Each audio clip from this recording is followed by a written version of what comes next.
Yeah. Very warm welcome for the ENT discussion part 2 again. So this question we are starting with. So in and around the chondrium, that is perichondrium, you can call it as perichondrium, the pinna, most commonly called by something called as pseudomonas. So very important. You should remember P for P, perichondrial cell pinna, most commonly caused by pseudomonas. Next, if you take the treatment of the perichondritis, so we want to go for the systemic antibiotics, number one, anyhow, pseudomonas related anti-pseudomonas antibodies, and local application of 4% aluminum acetate. 4% aluminum acetate. We have to think about this 4% aluminum acetate. Aluminum acetate. And if an abscess is formed already, you have to go for IND. Anyhow, anywhere in the body, abscess is formed, you have to go for IND. So you have to see this 4% aluminum acetate. Of course, this picture is a different one. So 4% aluminum acetate. 4% aluminum acetate. So this is for the perichondritis treatment. Next one is herpes zoster Ramsay-Hunt syndrome. So you could have this one. This word is known to you. Herpes zoster, also called as Ramsay-Hunt syndrome. When you take Ramsay-Hunt syndrome, where is the site of affection? It is at the GG. So GG is nothing but the geniculate ganglion. So as you should know, facial no. So first genu, for which a branch called as greater superficial petrosal nerve comes. So GG, GSPN is a branch of GG. You should be having in your mind of the facial nerve. So especially the site is facial nerve geniculate ganglion. So it may also involve the 5th and 8th cranial nerves. So you could see the herpes zoster articus over here. So vesicular lesions present over here in the conchal region, and you could see the facial palsy also, of course. So wherein you could not find the wrinkles over here, and you could not find the folds over here. So this is about the herpes zoster. It can be involving the 5th and 7th cranial nerves also. Next is again about a point, herpes zoster, also called as Ramsay-Hunt syndrome. So we have the Ramsay-Hunt syndrome. So Ramsay-Hunt syndrome or herpes zoster, when you take it, symptoms are, so because of the inflammation there will be otalgia, severe ear pain, otalgia. There will be vesicular eruptions on the pinna. I already told you this one, vesicular eruptions on the pinna for the affected side only, affected ear, and lower motor neuron type facial palsy.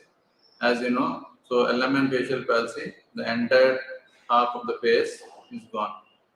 So here they are there, here they are there, but here they are not there. So LM type of facial palsy may be associated with the vesicular eruptions in the sometimes in the buccal mucosa. Also, we have seen fifth nerve and also eighth nerve. We have seen that, and heart palate and vesicular eruptions can sometimes be there in the hypopharynx also. This hypopharynx also you can have the vesicular eruptions. So this is where you are able to see this, and you could see different types of involvement of the pinna, where vesicles are seen. Here also vesicles are seen. You could see the facial palsy. And otherwise, by the way, herpes zoster, which is also called as Ramsay-Hunt syndrome. Again, the same word we are repeating. Repetition will help us to remember more. The treatment is oral acyclovir. Acyclovir is the treatment, as you have seen already. Here is the acyclovir, dispersible tablets, nearly 400 mg. So it has to be started within the 72 hours. That is 24 into 3, 72 hours. 24 3 is 72, we can say 24 into 3 is equal to 72 hours. Within the 72 hours of this onset of the rash. So within the 72 hours of the onset of the rash. Acyclovir can be 400 mg or 800 mg, something like that. Based on that, we have to give. Next condition of the ear is myringitis bullosa. It is also called as bullous myringitis. You can name it as otitis externa, hemorrhagica. Welcome to the localites and also those people in the online. So both are welcome. So now it is myringitis bullosa. So myringitis bullosa, most commonly, especially in influenza viral related or mycoplasma pneumonia related. So this is something related to viral or mycoplasma pneumonia. There are bullous eruptions on the tympanic membrane. You are able to see here. It is not very common according to the practice, but it is important as far as the questions are concerned. So it is something like bullous myringitis or myringitis bullosa. You can call it as otitis externa hemorrhagica. Otitis externa hemorrhagica, wherein there are blebs that are formed. Blebs are related to hemorrhages. So hemorrhagic blebs are there on the lateral surface of the tympanic membrane and skin of the EAC. So because blebs are there and inflammation is there, it is a painful condition, especially external notification. So most of the times there is a lot of list for the otitis externa, something related to otitis, anything is related to otitis externa, especially the outside of the tympanic membrane, external aortic canal. It can be wax or it can be otomycosis, or it can be simple irritation related dermatitis of the external aortic canal. All these things come. There are near 10 to 15 diagnoses. We'll be seeing few of them in this particular external ear infections. Next is bullous myringitis. Same thing. We are trying to have one more repeat point over here. Bullous myringitis or otitis externa hemorrhagica. These names are a bit confusing. If you listen separately, you might think that it is some big disease, but it's not so big. Otitis externa is a regular thing which is used for any of the diseases in the external aortic canal. If hemorrhages are there, hemorrhagica. The treatments are, number one, pain is there, analgesic you have to give. Simple paracetamol is enough. If not, you have to go for ibuprofen, etc., high-end painkillers. So antibiotics, especially any of the external ear infection, we try to give antibiotics only in secondary bacterial infections. Secondary bacterial infections. So there is no need to incise the bleb. So they will go up by themselves because of the edema in the subepithelial layer. There will be blebs. Next, something called as exostosis. So there are two things here you have to remember is exostosis, which is a plural term. Ostosis is a plural term. Osteoma. Oma seems to be singular. So with this only you have to remember simply that there are multiple excrescences that are there. Exhastosis are nothing but the most common, especially the benign tumors. So benign tumors of the external artery canal. So we are dealing with the external artery canal conditions here. The external artery canal tumors. It is also called as surfer here. So whoever goes to swimming, etc., surfing, surfer here, you could see multiple things are there. So exhaustosis. I might give the picture like this. The multiple things are there. Ostosis, mony-like things. Ostosis, plural. Many are there, not single. Whereas osteoma will be single most commonly. So external artery canal exhaustosis, as I already told you, the simple thing, plural, so multiple, number one. Number two is sessile. So they do not have any peduncle and they are hemispherical elevations. So excrescence, as I told you, outside they are going outside, and it can be bilateral condition. How can you expect that one side only water will enter when you are surfing? Okay. So bilateral condition, many both sides arises in the bony meanders. Bony meanders. As you all know that, so this is the external artery, this is the pinna external artery canal. Okay, outer one third is like this, and inner two thirds is the bony one. So isthmus will be there. So any common sense will say osteosis will be in the bony side. Okay. So more in the bony. So bilateral bony meatus related multiple hemispherical elevations. You could see here the exhaustosis. These are not very common. Generally, we don't see. Even if they are there, they have to exercise them by doing canaloplasty, something called as something surgery called as canaloplasty. So we have to trim the canal with during mastoidectomy, something like with a drill. You could see over here, different multiple sessile elevations, hemispherical elevations. So this is the HRCT. What is the test, radiological test you want to do means very simple thing. Everybody of us know, but you have to remember this high resolution CT scan. Nearly 0.5 mm cuts, so they will be useful. Okay. So this is the axial cut wherein you are able to see this is the malleus and these are all. This is the cochlea actually. So these are the air cells of the mastoid and this is external artery canal. So when you can see that, so this is osteomos. Okay. So generally, differences as we have seen, osteomas are more commonly single, so not that every time, but more commonly single. Osteoma of external artery canal. So they are rounded, pedunculated. Previously they were sessile, here they are pedunculated.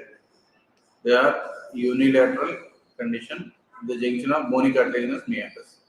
So I told you already, this is the outer one third and inner two thirds will be the bony one. At this junction, it will be more commonly there. Okay. You could see the end of malleus over here, lateral process, and this is the osteoma that is positive. Okay.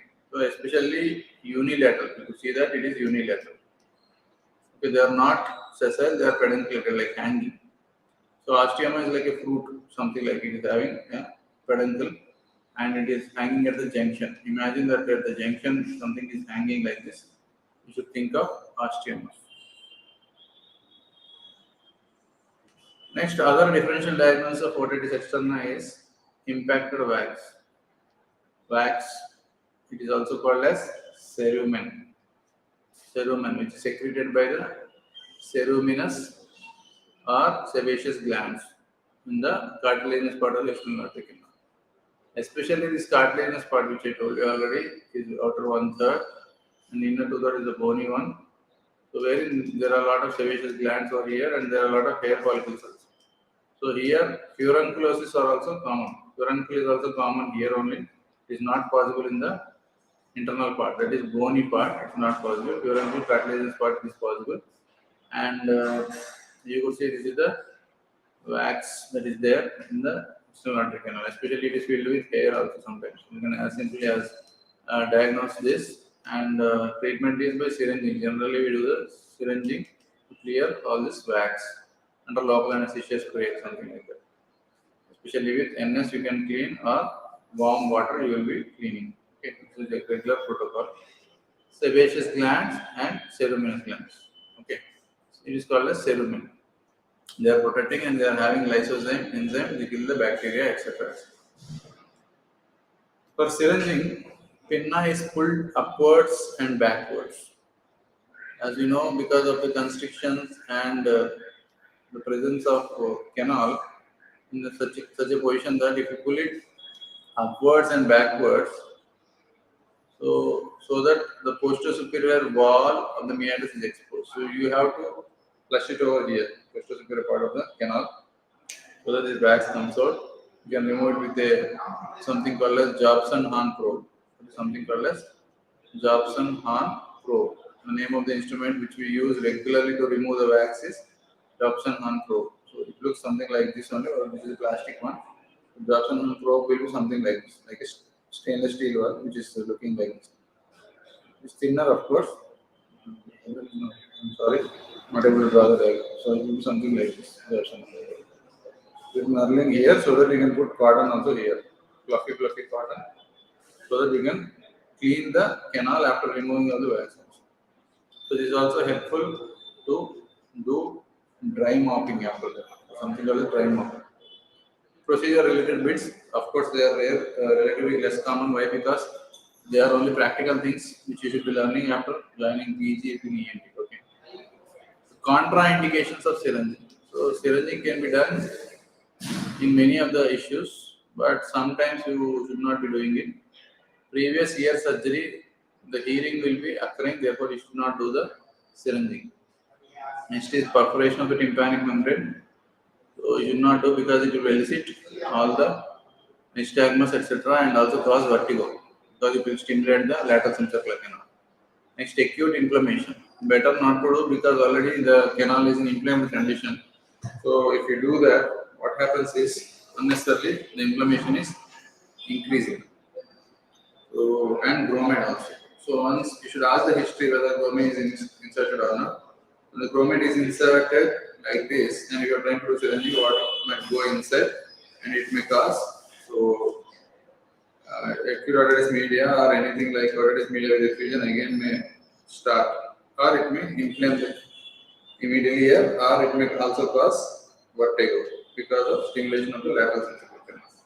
All these things are possible because of the bromide. So these are contraindications. Most likely, a patient with the wax, complete wax, will be presenting with wax only. They won't present with all these other things. They are very rare. Generally, we don't contraindicate. We remove it slowly like a probe. The probe is enough to remove wax if there is syringing contraindication. Next is pugilistic or boxer's ear. Pugilistic ear is also called as boxer's ear, wherein because of injury there is hematoma. Hematoma is occurring above the cartilage and below the perichondrium. So subperichondrial. Okay, you should just remember subperichondrium, below the perichondrium. So subperichondrial collection of hematoma is called as pugilistic or boxer's ear. It is because of the blunt trauma for the boxers, wrestlers, and also rugby players because they fall on each other with the pressure. So what happens is the extravascular bleeding may form a clot and then organize and resulting in typical ear called as, also called as cauliflower ear. So there are many more names, unnecessary names given to add confusion. Okay, so this to show their poetic ability, they put all these useless words. They would have as well called as hematoma of the pinna. That's it. That would have been enough. Pugilistic or boxers. And to add a question to the need, they will put all these names. Okay. So at least one of you get confused and write it in the wrong sense. They think like that. But it is not needed. There is no point in creating confusion. Already we are living in a lot of chaos. That is enough for us. So we should be formulating rules that remove unnecessary names and be straightforward. For the patient, names are not important. Treatment is important. And for a doctor also, treatment is important than remembering the names. Okay. You should not question the question. Therefore, we respect the question. You have to learn these names. There is no other option for us. Okay. So severe perichondritis may set when the hematoma is getting infected.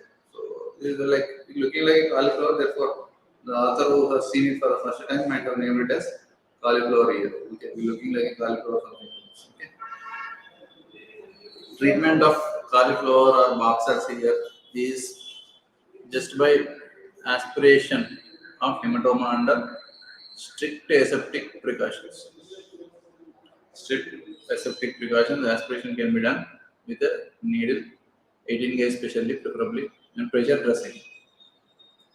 So you can also use POP cast. You can put POP cast on that and compress it, or you can also use buttoning. So take a regular button, big button of a coat, fresh button of a coat, and this is the pin wherein you can stitch it on that place wherein you can avoid the collection. You keep it for 2 to 6 weeks maximum, and try to avoid infection so that you can create a hematoma-less field.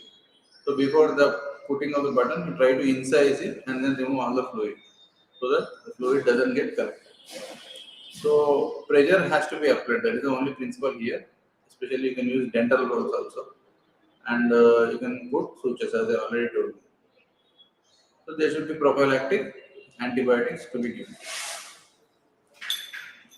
and various type of anomalies. These are also very rare to find. Recently, I could fortunately find one more case here in our college. Okay, anosmia without any pinna, bad ear is also called a lock ear. So otherwise, the bat or lock. So wherein absent anti-helix. So wherein this is a helix, anti-helix is not very prominent. This is microtia, this is cup ear, this is cryptotia. All the various things, especially bat ear. Bat ear is quite common according to this. So, and coming to the otitis media related information. Otitis media, as you know, middle ear space inflammation. It persists for more than 3 months. For example, if it is there living for more than 3 months, so living for more than 3 months with otitis media, it can be called as chronic. It is only a temporal phenomenon. We call it as temporal phenomenon. Based on time only, we try to put the diagnosis. There are nearly 21 types of definitions for chronic otitis media, especially COM is equal to CP. COM, chronic otitis media is equal to. So there is suppuration plus central perforation. You can just take it as one definition. Okay. So suppuration is present along with central perforation. You can call it as CSP. Sorry, not COM, CSP. Okay. So you can call it as CSOM is equal to CP dot COM. You can remember like that. Okay. Perforation associated with COM can be called as CSP, especially for 3 months duration. Okay. We need not worry about the definition. If there is any perforation, it is chronic suppurative otitis media. So consensus of definition is not needed, especially in ENT. Not very much important. Only finding is important in ENT than definition, because by finding only we diagnose, not by definition. Okay. Next is eustachian tube. Eustachian tube is very important. A pharyngotympanic tube, which is connecting the middle ear over here to the nasopharynx. This is the nasopharynx region, as you all know. This is central to the pathogenesis of all forms of otitis media, with possible exception of cholesteatoma. Except for cholesteatoma, which is having a different origin. So eustachian tube dysfunction, that is something called as eustachian tube dysfunction. It is not functioning properly. So for a tympanoplasty to be successful, there should be a functional eustachian tube. Okay, normally functioning eustachian tube. Normal eustachian tube is a prerequisite for a tympanoplasty to be successful. Okay, central to the pathogenesis of all forms of otitis media and possible exception of cholesteatoma. So because of anatomical abnormalities or functional, that is physiological abnormalities, it can cause otitis media. So there is a pseudostratified ciliated columnar epithelium wherein everything will be drained towards the nasopharynx. If this is blocked, all the pathology in the middle ear starts. Especially in children. So acute angle of eustachian tube in children as compared to adults is responsible for more prevalence of otitis media in children. So children are cute. How do you remember easily? Children are cute. So an angle of eustachian tube is also acute. Okay, just remember something like that. So acute angulation. that is less than 90 degrees, and it is responsible for the eustachian tube dysfunction more commonly occurring. That is why you should nurse the child also not in a horizontal position. So you should feed the child not in a horizontal position. It is to be, the head should be lifted up so that the fluid, that is the milk, will not go inside the middle ear. Most of the time, because of which only otitis media in children occurs. So this is about the infant, and adults it is a bit obtuse, not very much acute. So adults it is so. Therefore, otitis media with effusion because of nasopharynx is lesser in adults. Next, in patients with Down syndrome, eustachian tube is abnormally patent. So abnormally patent eustachian tube, or it can be a short one also. So it loses the normal protective function against the reflux of nasopharyngeal contents. So because of which otitis media is very much prevalent. Especially in Down syndrome, the muscles that is opening and closing of the eustachian tube, especially dilator tubum muscle, that is equal to tensor veli palatini. So tensor veli palatini, you have the idea about the Ostman's pad of fat over here. This is tensor veli palatini, levator veli palatini. So when tensor veli palatini is constricting, it is opening of the tube. So dilator tubum muscle. It causes abnormal opening and closing because of the abnormality of development of these muscles or lack of tonicity of these muscles, leading to abnormal opening, leading to middle ear infections. That is about the tensor veli palatini and levator veli palatini. Next, ASY, acute suppurative otitis media. So less than 3 weeks. So we are calling it as 3 weeks, and it's more commonly infective in origin. So various stages like hyperemic stage, exudation stage, suppurative stage, so coalescent mastocytic stage, so and then resolution stage. You can have resolution. Finally, it goes into the resolution. So hyperemia is the level of resolution, wherein in the middle there is something called as cartwheel appearance. So cartwheel appearance because of tympanic membrane being supplied by anterior tympanic artery of the maxillary artery branches, they will be aligned like a cartwheel. So what happens is, like, the center of the tympanic membrane has got literally a bit lesser blood supply, or anterior inferior also lesser blood supply, so that the perforation occurs more commonly in the center or anterior inferior. That is more common. So various stages which we are going to detailedly discuss, of course. So you could see it forms like an empyema of the middle ear and mastoid cavity. Empyema of the middle ear and mastoid cavity means, so whenever pus is going to collect here, it has to drain outside. So the best drainage pathway is the perforation of the tympanic membrane. If not, it will go to somewhere into complication, drain somewhere into the cranial cavity. Which one is better is to drain through the tympanic membrane. Of course, if it is more than 3 weeks, the chances of becoming chronicity is high. So all these things which you are going to see, so different types. So long duration otitis media with effusion.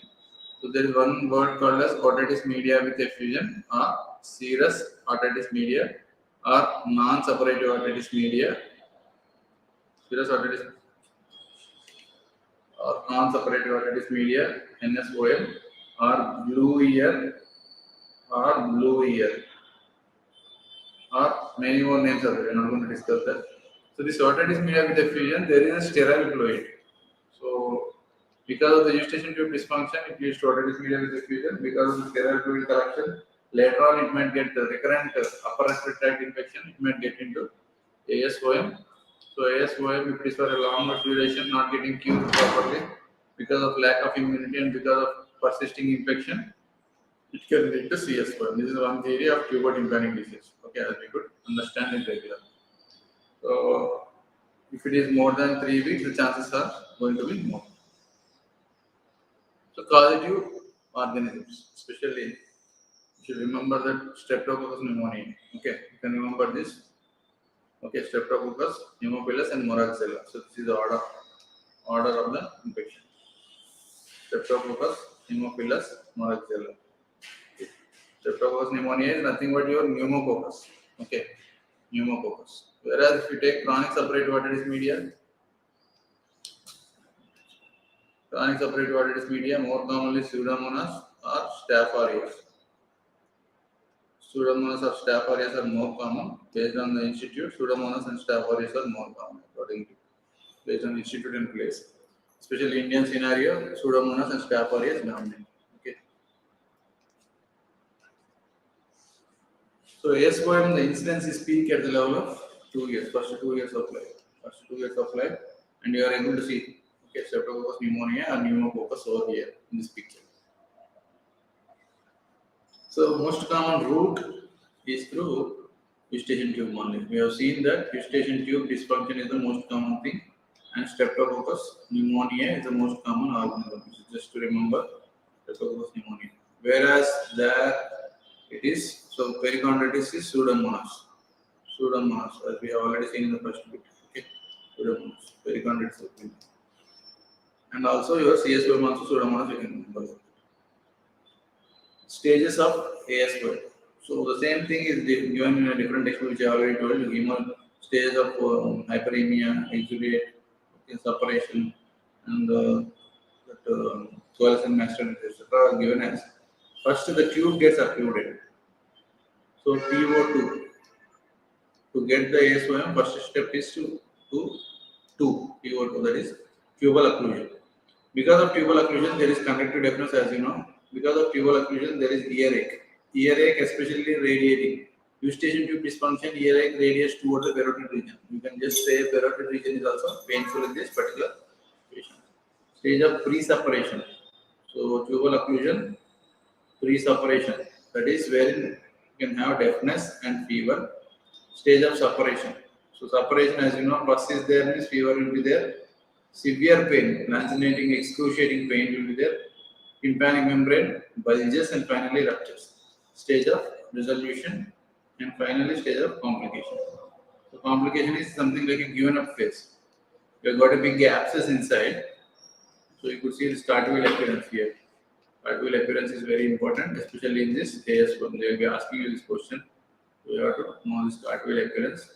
And you could see localized protrusion. Wherever is the thinnest, it gets protruded somewhere and due to destruction of fibrous layer. So fibrous layer. I already told you about that. This is the empyema of the middle ear. Empyema of the middle ear is going to occur like this. Okay, empyema of the middle ear.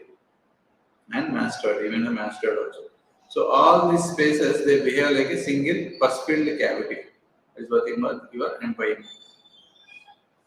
So cartwheel appearance, we already seen, and this is the cartwheel appearance of the tympanic membrane.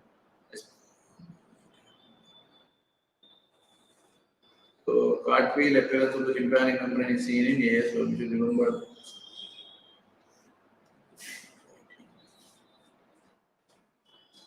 So what is there in cartwheel appearances, especially in this ASOM? It appears red and bulging with loss of landmarks. So you could see the conoplate. Generally, if you try to inspect the tympanic membrane, normal landmarks, you should remember like that. As you could see, this is okay. So right and left, you should remember. Right side and left side. Left is at 11 o'clock, right is at 1 o'clock position. So this is, so this, the other one, this side would have been the right, and this is the left is at 11 o'clock position. And the malleus is 11 o'clock position. So this is anteroinferior conoplate there. And you have got the anteromalleolar fold, posterior fold, pars flaccida, pars tensa, and this is anteroinferior conoplate. All these are lost over here. Nearly the conoplate was here, it is getting lost because of the bulging, etc. This was the annular malleus. So this is cartwheel appearance. Just telling about briefing of them. This is already there here. So pars flaccida. The prominent part is laproma, you can call it as lateral process of the malleus. The anterior malleolar fold, posterior malleolar fold, and this is the incudomalleolar. The malleus was like this here, and incus is like this over here, and this is the stapes that is over here, something like this. Okay. So, but we could see only these parts through the middle ear. This is called as mesotympanum. So mesotympanum. So The one which is very much, pulled inside is called as umbo. And this is the malleus, as you can see, this is the lateral process of the malleus. So quadrants are divided as, draw a line like this at the level of umbo and horizontal like this. So this is the anterior superior quadrant, anterior inferior, this is posterior superior quadrant, posterior inferior quadrant. So based on this only, the posterior superior quadrant is supposed to be the dangerous area because it is directly connected to the bone. So wherein dangerous disease occurs through posterior superior quadrant more commonly. As you could see, this particular thing is very much dangerous. I think this is over. Okay, we could get there. So this is the perforation that occurred over here. Okay. Especially in the anterior inferior quadrants. So 85% of the time, I told you already, maybe in the center or in the anterior inferior quadrant. So you should say perforation occur in the anterior inferior quadrant. So most commonly it is dependent area, and otherwise fibers are thinner, and also otherwise blood supply is lesser in the center and the anterior inferior quadrant. You should remember like this. So blood supply is anterior tympanic artery, maxillary artery, asthma you remember. Okay. Pulsatile otorrhea or lighthouse sign. So this lighthouse wherever you go. So wherever this coalescent mastoiditis occurs. So this is coalescent. Coalescent mastoiditis means, so as you could see that this is the temporal bone, which is like a Australia map. Okay, temporal bone Australia map, and this is the zygomatic process. This is the mastoid process which is there over here. Okay, so there are many air cells over here, and this is the place where the tympanic membrane is occurring. And these air cells and all, they get filled with pus, and this is also getting filled with pus, and they get into coalescence. They all become like a single cavity, for example. Of course, this is the entrance of the adductus to the mastoid antrum, and this is the attic region. This is the attic region, and this is the antrum region. Okay, antrum region in the mastoid bone. So where this acts as a air buffer to whole of the middle ear, so that it is healthy. Once it is filled with pus, it gets into coalescence. The pus is formed over there. It has to get out through the external aortic canal through a perforation in the tympanic. So whenever you try to clean the pus, so it again appears because of number one, the pus reservoir is there. So it is called as reservoir sign, and number two is lighthouse sign. So these two are very important as far as the ASOM is concerned. Lighthouse sign. So these two are very important. Once you clean it, because of our light that is there inside, it is called a lighthouse sign. So it keeps on shining as it were a lighthouse. Okay. So pulsatile otorrhea or lighthouse sign. In ASOM, collection of pus behind the tympanic membrane, pus comes out under pressure, synchronizing with the arterial pulse. This is also important point. Arterial pulse along with the arterial pulse. This is the concept of our lighthouse sign. So this bone is nothing but temporal bone. So ear is within which bone? Temporal bone. So ear is having external ear, middle ear, and internal ear. You could find out that. In ASOM, the closure of the perforation in 90% of the cases occurs in 1 month. Of course, this is not a duration, like you don't know why these people put the timings like that. It can also heal in 2 months also. 1 month is something like that. So you need 6 weeks for a healing process to occur in any of the disease generally. 1 month is something arbitrary value. This is not very important, but just remember that 1 to 1.5 months is a normal thing for any healing to occur. 6 weeks time is needed. Okay.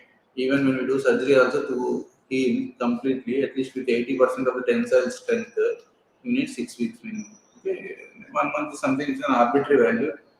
Maybe nothing much to remember in that. ASOM, so especially if you take the tuning fork test, okay, it is conductive deafness that is there. Why? Because it is completely filled with pus. So if you take the middle ear, something like this, filled with pus, so there is something like incus and staph is also there. It's completely filled with pus. There is nothing like nerve damage because of which you can have a sensorineural hearing loss or a mixed hearing loss. More commonly it is conductive deafness.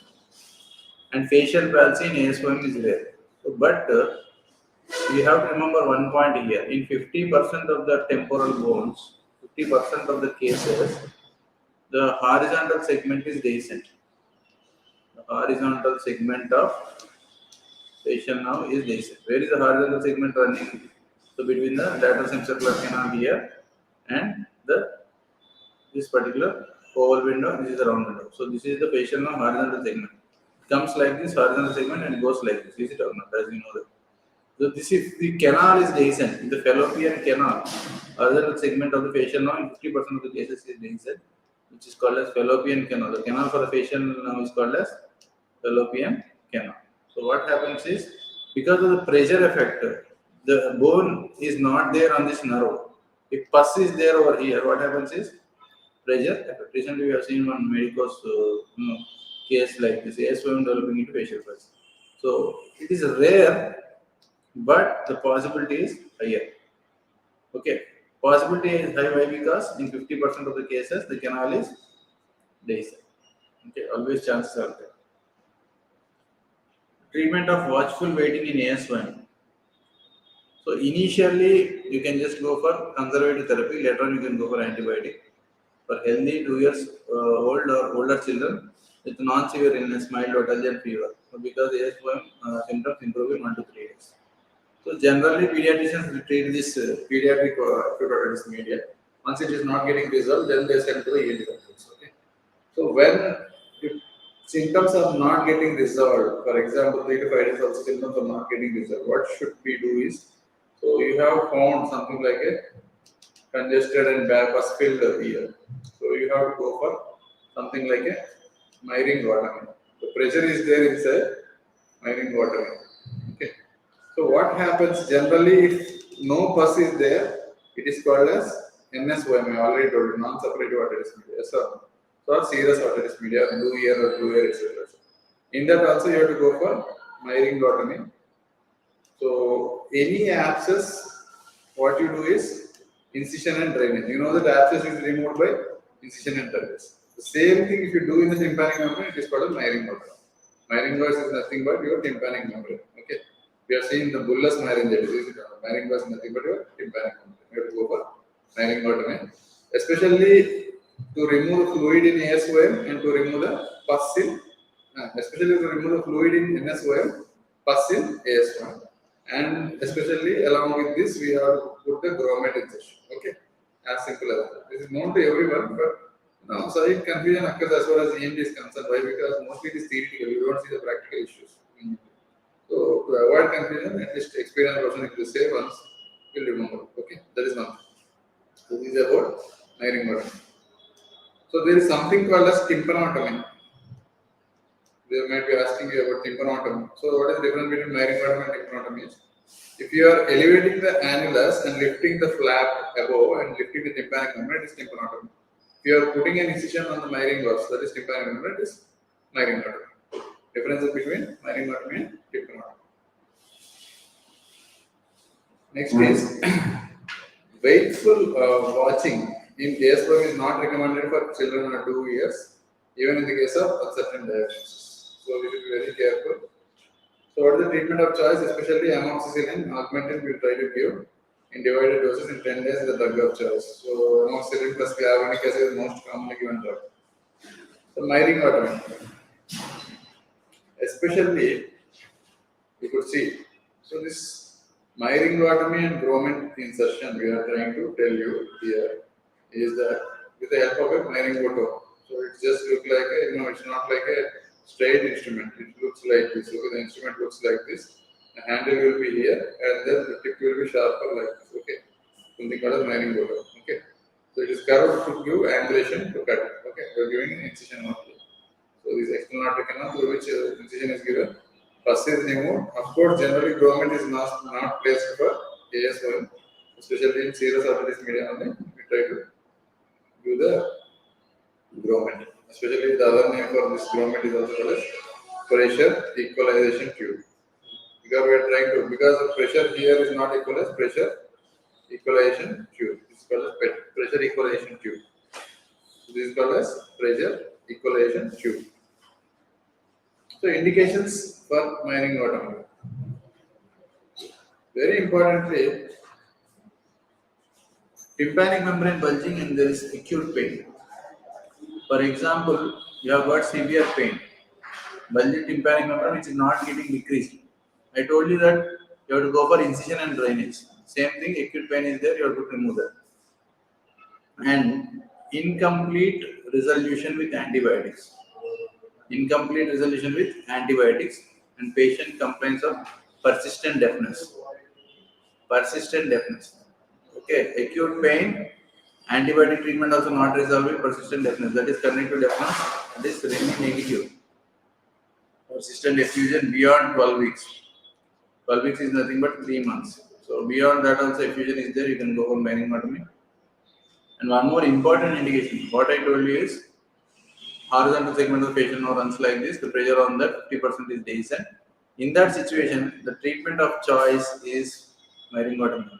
When pressure is pressurizing the facial nerve, remove all the pus, so facial nerve will be freed from the pressure, so that you can have instant relief from recovery from the facial pulse. The patient thinks that we are doing some magic. Okay, doctor has done some magic, some seating also. So suddenly, how the facial nerve pulse goes up. This is one situation. Okay, so that is very important. Recurrent AOM is defined as, so you can call it as simply, some people call it RAU media. Okay, recurrent acute otitis media. Okay, recurrent acute otitis media, RAU media, is defined as 3 episodes more than that in a 6 months period. Okay, 3 episodes or more than 3, equal or 3 in 6 months or 6 months period, or more than 4 episodes in 12 months period. Okay, 3 to the 6 and 4 3 the 12. Okay, here you multiply with 2 and here you multiply with 3. Okay, as simple as to remember. 3 into 2 is 6 and 4 into 3 is 12 months. 6 and 12. So between the episodes with complete resolution of symptoms. So especially important in children. So in kids it is very important. Why? Because every time there is otitis media, there can be a chance of ossicular erosion or ossicular dissolution or any other problem, direct bacteria entering inside the inner ear, and it can cause sensorineural hearing loss. So it is a preventable kind of hearing loss. So you should be bearing it in mind while treating the child. Continuously, if it is recurring, you should look for any other associated features. What are the associated features possible? Number one is any DNS possible, or any allergic rhinitis or polyp possible, or any tonsillitis possible, or more than that in children, adenoiditis. Okay, adenoiditis. Associated things. These are all related to problem creating towards the nasopharynx. So problem creating towards the nasopharynx leads to eustachian tube dysfunction, leading to ASOM or AOM. Okay. So many people have doubt what is the difference between AOM or ASOM is. So when there is suppuration and perforation, you can call it as ASOM. Acute otitis media is a pathology and ASOM is a disease. Okay, something like that. Okay. There is a hole, then it is a OM, ASOM. Okay. Next is one important point wherein suddenly rapid degradation of all the membranes leading to acute necrosis. So acute necrotizing otitis media.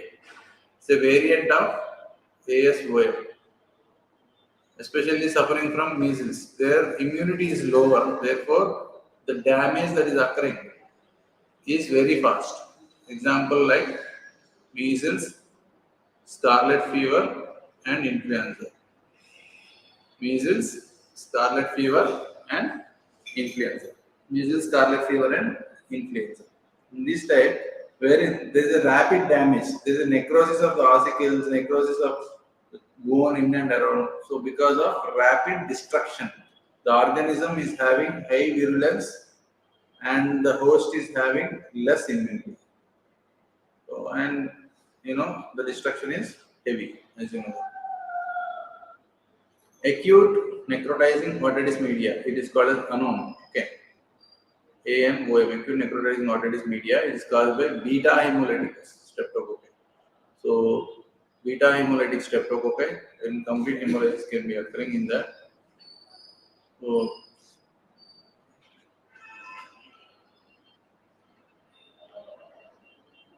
acute necrotizing otitis media, you can have it because of beta hemolytic streptococci, especially in infants and young children. An important entity. There will be, I told you already, the name itself says necrosis and a lot of slough formation.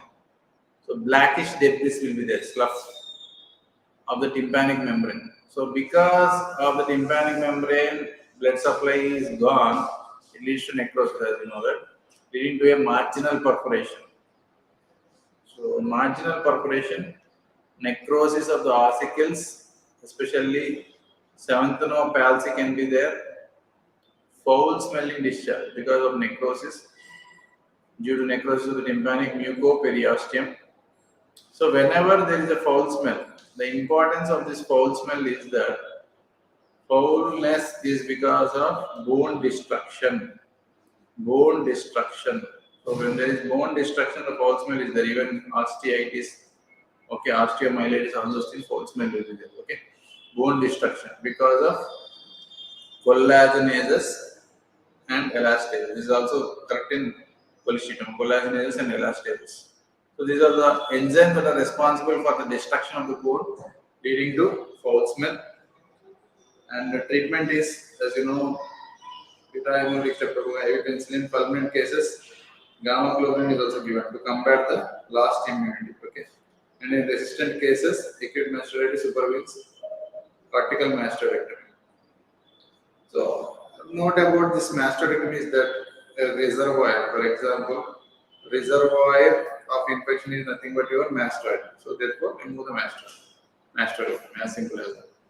So, importantly, you have to revise it again. So, acute necrotitis in otitis media is because of beta hemolytic streptococci, very young in infants.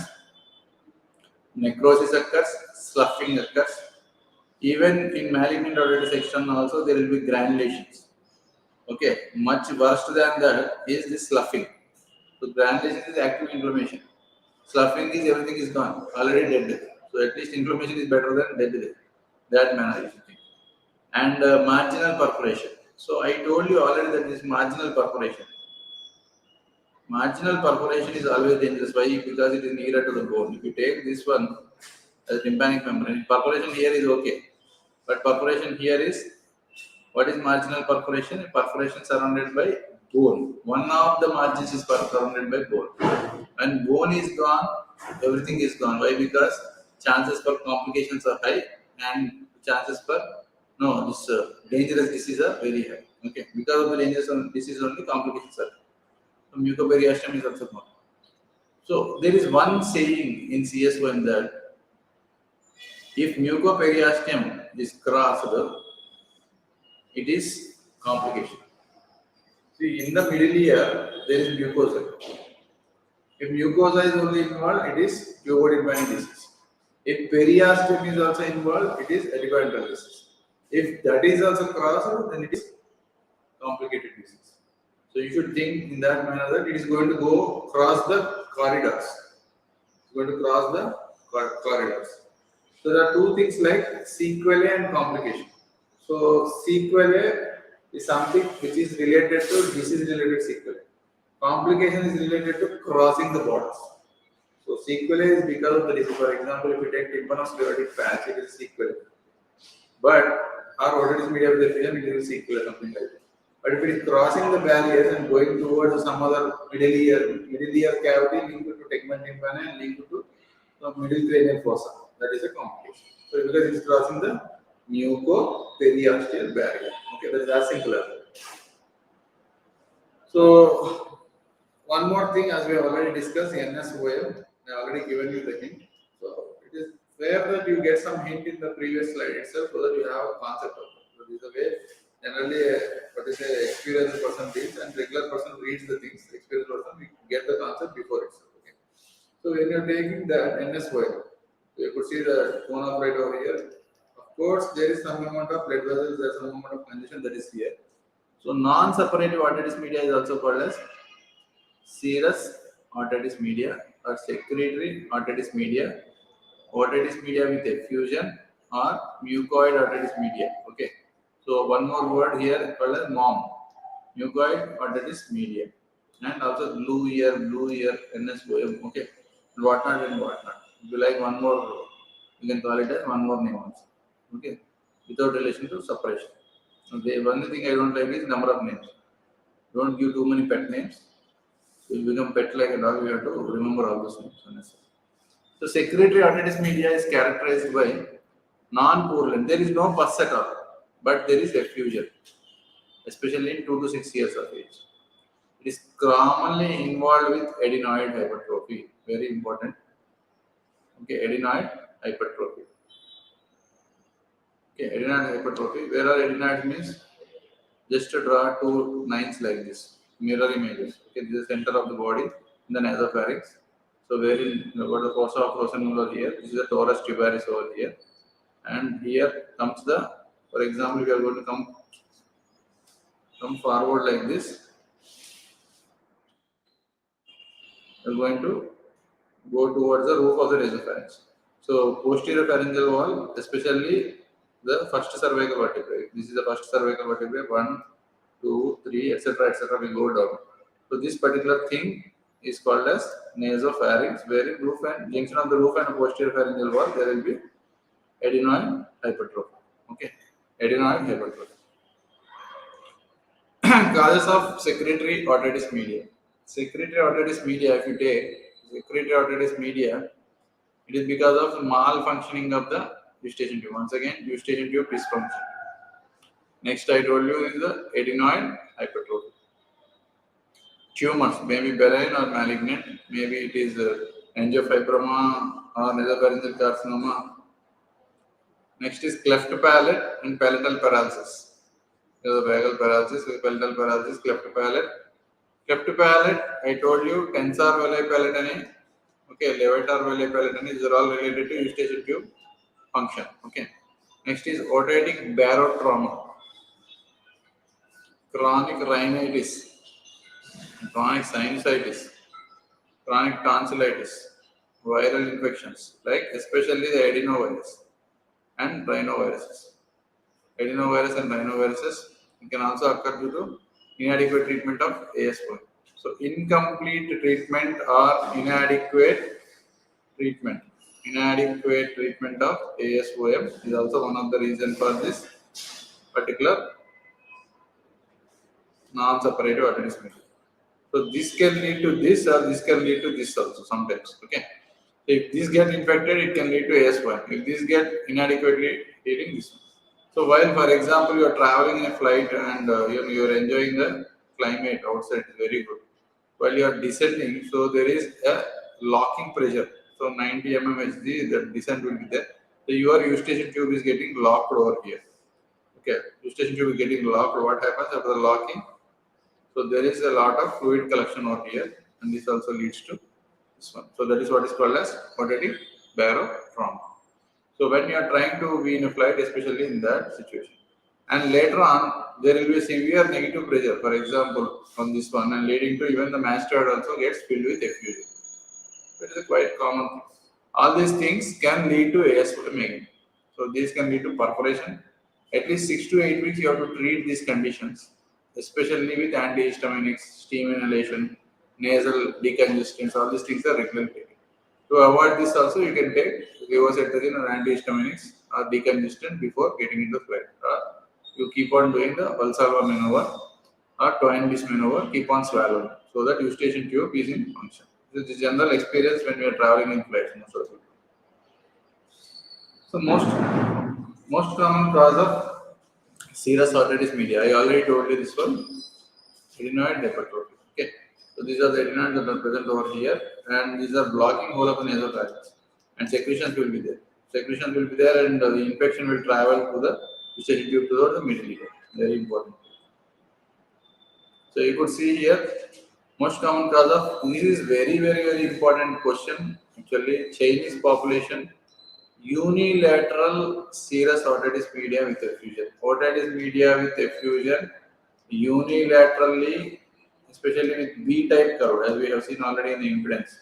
So B-type curve, if you are able to see unilaterally, especially in adults, so you should suspect the nasopharyngeal carcinoma, question mark. Okay, question mark in nasopharyngeal carcinoma, it is especially in Chinese population. You should keep it in mind. Okay. Most common cause of unilateral serous otitis media in nasopharyngeal carcinoma. Very important. NPC. It is called as NPC. Chinese population, it is very common. and it arises from the fossa of Rosenmuller for the people. You should remember, democracy for the people. Where is NPC? NPC is from fossa of the Rosenmuller. Next, secretory arthritis media. The specialty of the secretory arthritis media is number one, it is a painless condition. The painless condition. Number two, it is mild. Number three, the patient will not say many things, but we are trying to examine. Maybe the student is dull, the class may not be able to get more marks, because of which the parents will be getting to the pediatrician. Pediatrician will say after some examination, go to the ENT surgeon. And there can be defective speech also, because they are not hearing, there is defective speech, blocker sensation. Children will not be able to tell.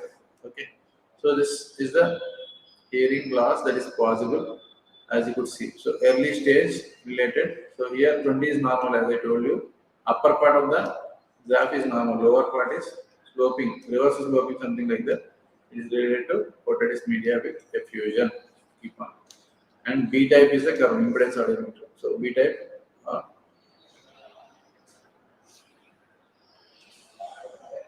Most common symptom of otitis media is, so secretory otitis media, very important symptom, you should keep it in mind, is painless, number one. Number two, insidious, it is not sudden. And fluctuating deafness. Fluctuating deafness, especially conductive variety. Why fluctuation? Because, for example, the fluid is collected over here, something as the eustachian tube is over here. When we do the Valsalva, it is getting open, fluid is getting drained after some time once again. Especially because of the allergic nature of the cells that are present, and because of the allergy. Number one is allergy. Number two is obstruction. Number three is inflammation. Allergy, obstruction, and inflammation. So these are all very important. Allergy, obstruction, and inflammation. So I call it as AOI. AOI is nothing but our organization, Association of Otolaryngologists of India. Okay. So most important concept is allergy. Number two is obstruction. Number three is inflammation. If you remember these three, ear pathology is done. Allergy, obstruction, and inflammation. So because of allergy, they react more, produce more fluid. Obstruction, that is not drained, and at the end of the day, it forms as a source for infection leading to inflammation. AOI, very important. Okay. Fluctuating deafness, especially conductive variety. This fluctuation is because of the changing. Okay. And fluctuating deafness is also present in Meniere's disease, as you know. Okay. Fluctuating deafness, every time the deafness becomes worse and worse. Worse and worse, day by day. Okay, I told you Trishul shape audiogram. Okay, initially rising pattern, then falling pattern, still falling pattern. Okay, it's not there, that is my wording. Okay, of course. So secretory otitis media is the most common cause of hearing loss in children in the developed world, and even in the UK and US also, secretory otitis media is very common thing like that. Secretory otitis media. What happens is dull tympanic membrane with leash of blood vessels at the periphery. Okay, it is yellow or dull grey. All these words, no, I don't understand why these colors are described. Why? Because every time the patient will not come with this color. The patient is a dark fellow. How can we get pinkish color in them? Okay, tympanic membrane will be grey color or dark color. But let's not discuss too much. We should avoid doing all these things. So bubbles, air bubbles are more common, of course, because of air fluid level. This can be asked in the question. Okay, so retracted is correct, good. Light reflex is absent, good. And the fluid levels are there, good. With air bubbles, they are good. With mobility restricted mobility, because it is a bag filled with sterile water. Okay, sterile water is what is there inside, sterile fluid inside. Okay, fluid is sterile. I already told you. Sometimes there is no perforation. The perforation is there. It is that which we are going to do, that is called a marine. No perforation as such. Okay. No perforation as such. So dull grey or yellow color. In 10 years of practice, I have not found any of these colors, but they keep on describing in the textbooks. Maybe I am colorblind, other textbooks are too much descriptive. So both are possible. So let us not go into that. Again, once again, we have to think of remembering the things. Okay. So poetic description in books is always possible, and it depends on the poet also. So his mindset it is making us remember all these things. So yellow, dull gray. Maybe they are more commonly seen in many patients. Maybe that's why others are like that. You have to listen to the elders. Let us follow this. Dull gray, yellow, dull gray, and bright reflex is absent. Okay, everything we are able to see. Air bubbles level definitely be there. Dullness will definitely be there. Okay, loss of corner light. Yes, this was the cone of light. Normally it should have been here. Okay, but it has gone here because of distortion. Okay. Security audit media. Tuning for test is conductive hearing loss, especially. This conductive hearing loss is there, 20 to 40 decibels nearly. We have seen already the graph. And impedance audiometry types is B type curve. Very useful for investigation in children because it is an objective test. The child need not cooperate for that. It is an objective test. What are the other objective tests we do is BERA and OAE. BERA, OAE are the objective tests that are possible. This objective test is nothing but impedance audiometry. Very importantly, the diagnostic test for this one is B type curve. Okay, as we have seen, so negative pressure is C type. It is going to C type, especially in eustachian tube dysfunction. Okay, falling curve is nothing but B type. Shallow curve is nothing but AS type. Normal curve is nothing but A type. Shown out this is the A type curve. So this is the center. Okay, so this is that you have to for impedance audiometry to understand it very easily. Draw a plus like this. So this is positive, this is negative. So if this is something like this, it is normal. If it is something like this, it is negative. Something like this, it is flat. Something like this, it is a AS type of curve. Okay. For positive pressure, it is responding equally, and negative pressure responding equally. If peak is there, it is A type. If peaks are not meaning for any positive pressure or negative pressure, it is AD type of curve. I hope you are able to understand this. Simple. Treatment of secretory arteritis media, especially I told you already, this one, topical decongestants, anti-allergens, such as cetirizine and montelukast, etc., antibiotics, effect is short-lived. But sometimes we have to take antibiotics for a longer duration also. So, residual inflammation that is there, we can't say that's why we go for antibiotics for 2 to 3 weeks sometimes, or sometimes 4 weeks also. People say like that with their experience. Okay? And surgery is done if it does not resolve in 3 to 6 months. We have to give a time of 3 to 6 months. 3 to 6 months time given, then only we will plan for surgery. What is the surgery? Myringotomy is done, fluid is drained, and brome is inserted. So 3 months to 6 months is the time that is taken for medical therapy. Very importantly, you should remember, especially in this, it is very important.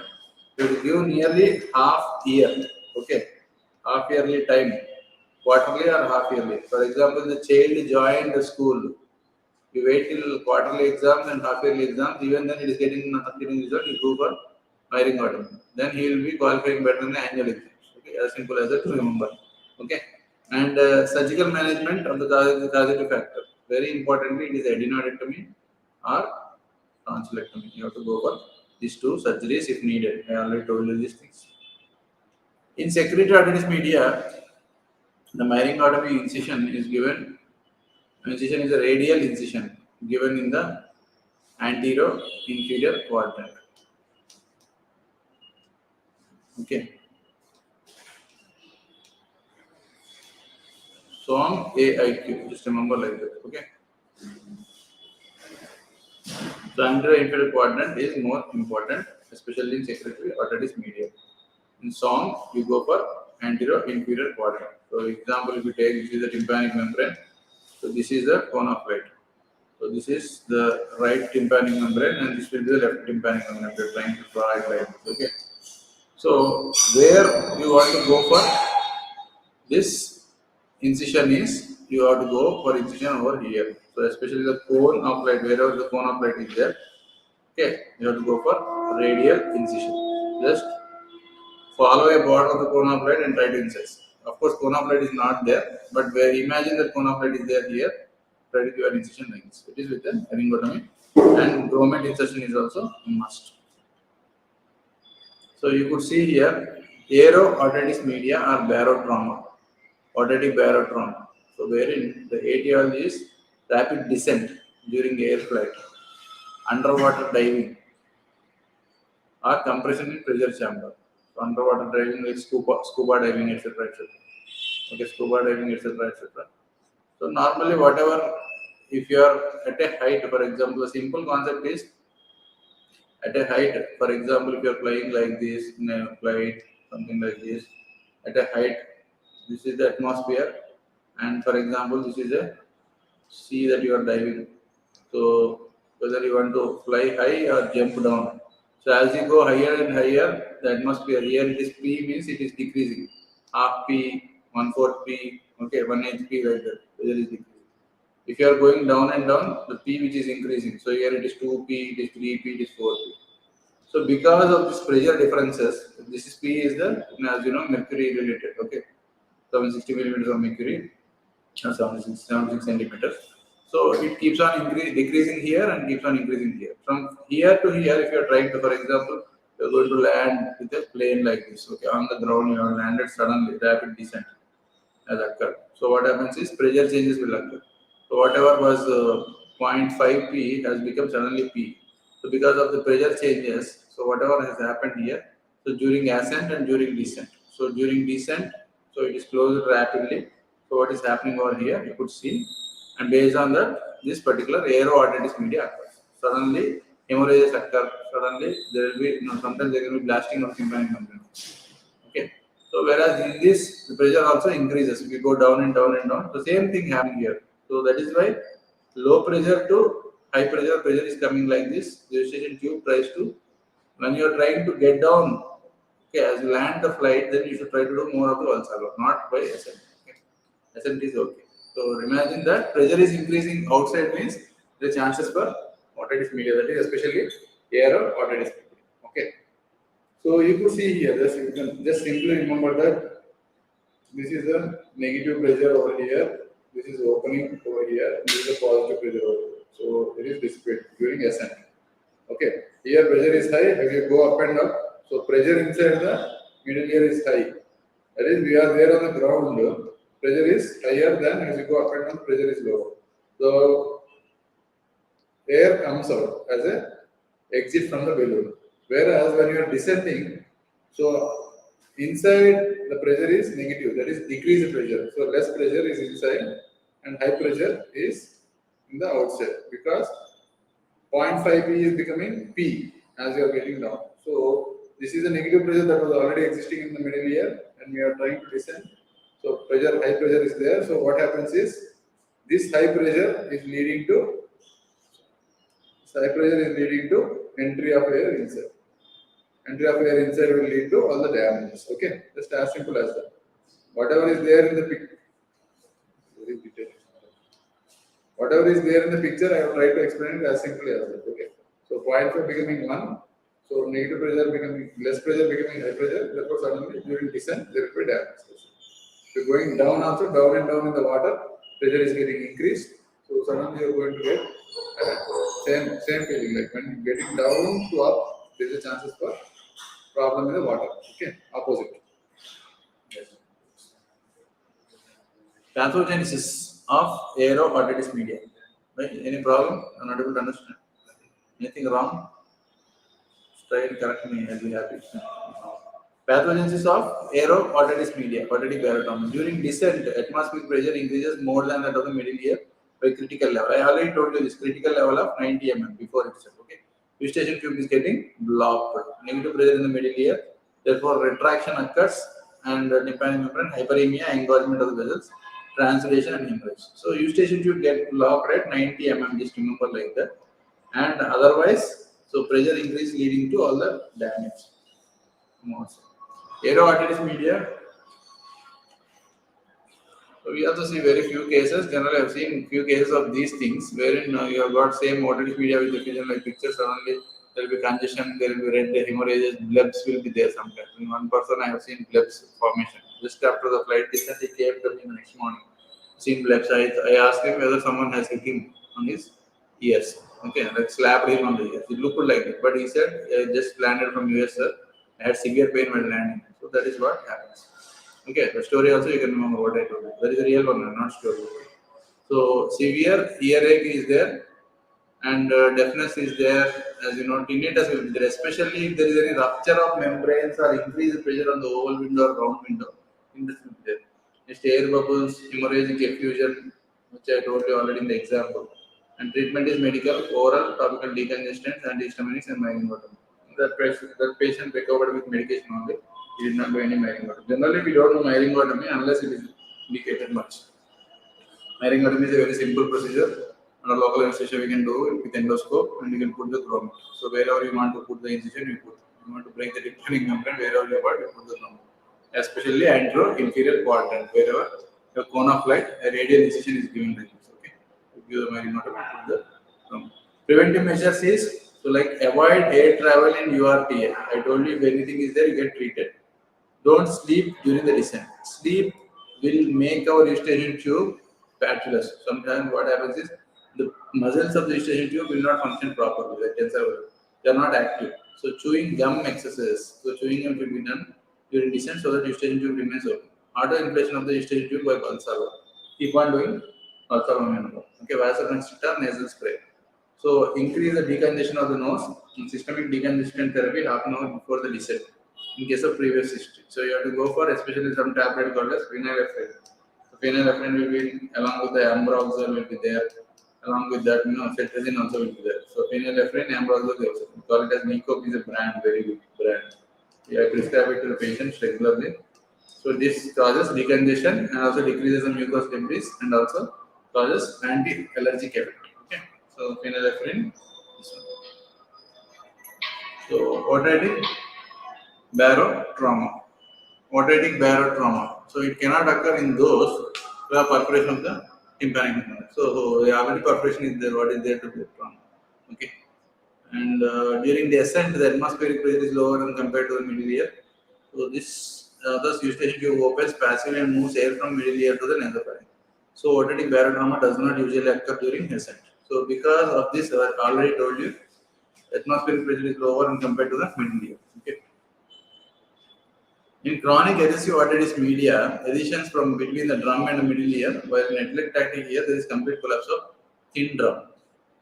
So collapse of the thin drum on the promontory. So there is something called as adhesive otitis media. Adhesive means adhesion between the membrane and the middle ear, promontory. Okay.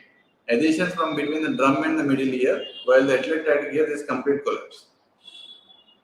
So, for example, this is like, for example, I tell you, a balloon bed is there, person is there inside the balloon bed. So, some amount of air is there here.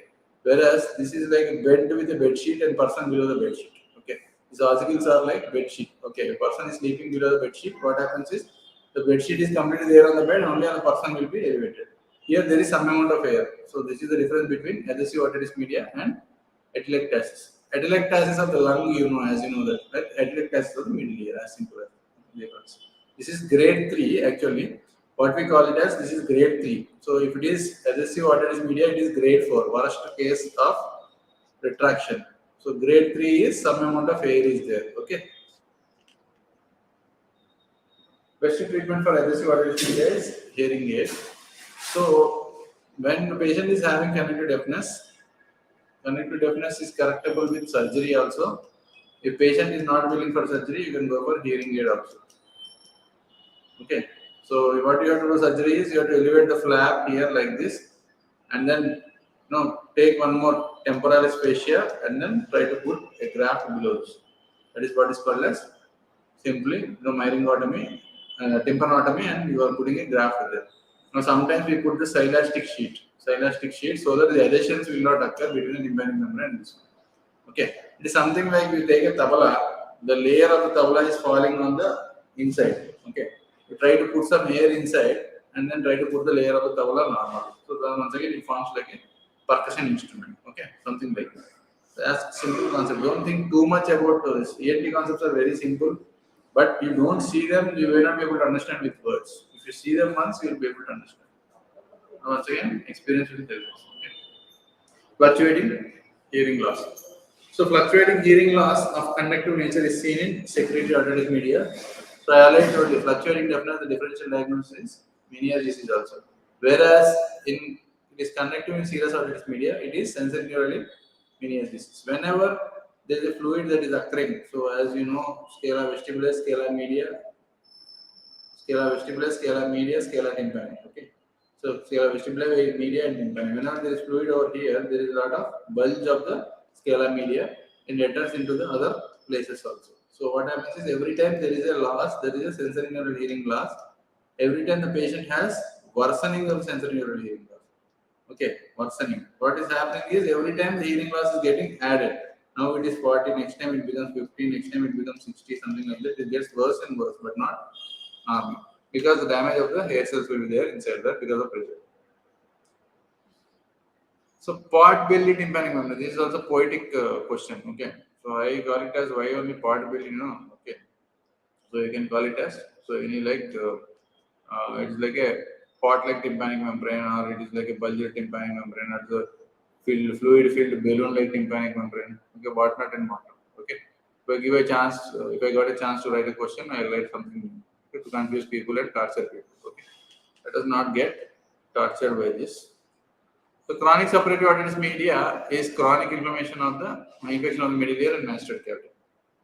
So middle ear and mastoid cavity. Simply, there is one concept to be remembered over here. So one circle and a triangle you draw like this. So this is the one which is supposed to be the mastoid. Okay, having a lot of air cells over here. Mastoid with a lot of air cells, and this is supposed to be a malleus over here, and this is the incus over here. Okay, and this is the stapes over here, for example. And this is the attic region. This is pars flaccid, as you know. This is the pars tensa, as you know. And this is the aretus to the mastoid antrum, and this is the mastoid antrum, which is the largest air cell. And this is all the mastoid cavity. So there will be something like, as you know, that this is the first geno of the patient over here, coming here like this and getting down like this. This is the lateral semicircular canal in the antrum, and medial to that will be the spatial nerve. Okay. So something like this. So if your floor of the antrum lies the lateral semicircular canal if you're trying to do. So what happens is inflammation of middle ear, attic, and mastoid cavity. Remember a MAM here. Okay. Middle ear, attic, and mastoid cavity. So what happens here is chronically there is more than 3 months. For example, temporal phenomenon I told you already. Is chronic infection of the middle ear and mastoid. Okay. So this middle ear, space, and mastoid. This is the oval window, as you know, and this is the round window, as you can see. Okay, this is the promontory. So this is all about the understanding of CSOM. So something is there here. Once again, we will try to draw this diagram, something like that. Characterized by permanent perforation in the tympanic membrane. It is also called as permanent perforation syndrome. So what happens is in tympanic membrane, for example, there was an ASOM and there is a perforation here over here. So what is happening is there is epithelialization of this particular membrane. This epithelialization occurs. For example, fibroblasts are there. Fibroblasts are there, they will be growing like this, and then they will try to close the membrane like this. They are smaller membrane. But epithelial layer, fibrous layer, mucous layer. This epithelium is growing inwards. So what is happening is it is something leading to a permanent perforation syndrome. It's called as permanent perforation syndrome. So this particular perforation is acting like a fistula to communicate outwards. Okay. So sinus or a fistula. Okay. Especially you can call it a sinus or a fistula, which is open on both the sides. So communicating to the outside. And whenever there is water entry inside or infection entry inside, it leads to discharge, and it leads to a chronic suppurative otitis media. Okay. So that is permanent perforation syndrome. Generally, perforation of the tympanic membrane heals by 6 to 12 weeks. Therefore, any perforation which persists for more than 12 weeks. So I told you 1.5 months is the minimum time needed for healing. Okay. So once again, the child is having exams, and then quarterly exams also. That is 12 weeks also it is not getting healed. Then call it as permanent perforation syndrome and leading to CSOM. It's as simple as that. So you could see CSOM is 2 types, as you know, that tubotympanic and eticoantral type. Eticoantral is unsafe or dangerous type. Tubotympanic is safe type. So tubotympanic is related to here, and eticoantral is related to here. So attic and antrum, also eticoantral disease. So it is related to bone destruction. I already told you collagenases, elastinases, and it is also related to marginal perforation, where one of the perforation is related to bone. So anywhere bone is related as one of the margin, then it is called as a marginal perforation. Tuber-tympanic type of disease is particularly prevalent in developing countries, especially. So 4 to 10 per thousand is the prevalence actually. 4 to 10 per thousand one case. Okay. So prevalence generally. Most common organisms are Pseudomonas aeruginosa. I already told you. Staph aureus. I already told you. And Proteus species. And more common in children. Okay. So Proteus species is also added up. So Pseudomonas, Staph aureus, and Proteus. So the safe or benign type of CSOM involves the anterior-inferior part. Anterior-inferior part of medullary cleft. That is, eustachian tube is there, and especially the mesotympanum. So whatever you are able to see, this is the mesotympanum, this is epitympanum, this is hypotympanum. Okay, so it is an hourglass-shaped configuration. If you see from the side, it was 6, 2, and 4 millimeters the diameter. Okay. Suresh Garu, how to remove this?